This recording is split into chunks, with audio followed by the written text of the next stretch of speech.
Þetta vídeó er myndmengi og við byrjum á að skoða hérna fall sem er f af x jafnt og x í öðru pluss 3.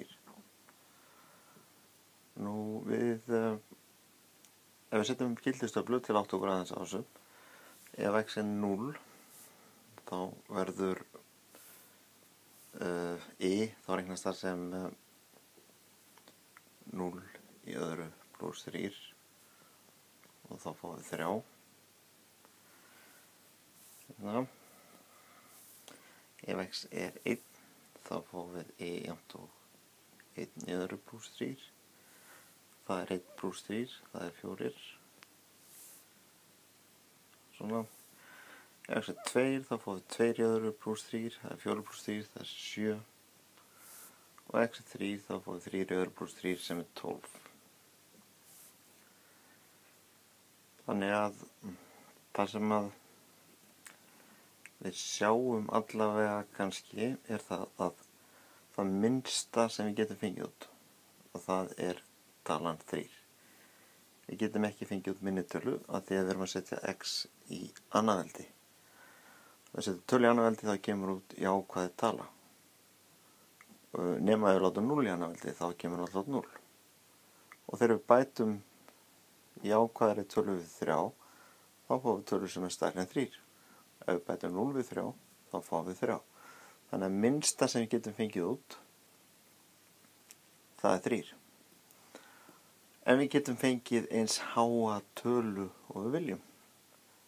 Bara með því að hafa nógu stóra tölu í staðan fyrir x þá fáum við nógu stóra útkomu. Og það er einmitt útkomunar sem við erum að spá í þegar við erum að tala myndmengi. Það er að segja hvaða tölur eru það sem koma hérna út fyrir öll leyfileg gildi á x sem er alltaf miklu fleiri heldur en að hérna eru sýnt. Þannig að þessi dálkur hérna er í rauninni myndmengið.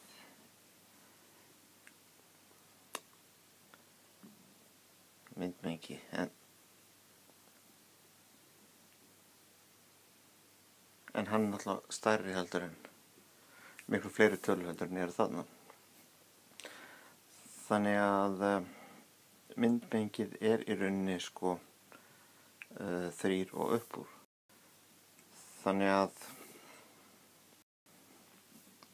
það sem myndi segja þá er að myndmengi falsins f af x það er stórt vaff sem er notað fyrir myndmengi, f af því að fallið heitir f og það er þá við getum minnst fengið 3 og svo getum við farið alveg upp í óendanlegt. Þetta er myndmengið, stundum kallað gildismengi eða gildamengi. Hér erum við með 2 föll. Rauði ferillinn er sem sagt, eða rauða grafið það er fyrir jafnt og f af x jafnt og x í öðru og svo græni fyrir neðan er fyrir jafnt og g af x jafnt og mínus x í öðru. Og hérna getum við bara lesið í rauninni eða graf getur hjálpað okkur að lesa myndmengi. Það er ekki nauðsynlegt en við sjáum að við getum minnst fengið út 0 og svo fer þetta upp í óendanlegt. Þannig að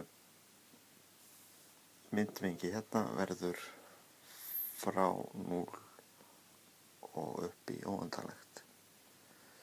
Hérna fyrir g af x jafnt og mínus x í öðru þá getum við mest fengið 0 en síðan fáum við bara mínustölur. Þannig að myndmengi það er alltaf á ásnum, það er hérna og við getum mest fengið 0 og svo niður í bara mínus óendanlegt. Þannig að þá er þetta mínus óendanlegt 0 svona. Og hér er smá dæmi. Hér er graf eða ferill sem er á milli 2 punkta og er samfelldur. Spurningin er hvert er myndmengið. Og ef þið horfið þess á þetta, þá sjáum þið að, og þið vitið að samt við myndmengi þá er að spá í útkomur. Og við sjáum að minnsta sem við getum fengið út, það er hérna cirka -1 og það mesta sem við getum fengið út, það er hérna cirka 2. Þannig að ef ég myndi lesa, þetta var nú ekki vel teiknuð þessi grænu strik hjá mér, þannig ef þetta er frá hérna -1 upp í 2, þá myndi ég segja að myndmengið væri frá -1, getur orðið -1, og upp í 2, svona.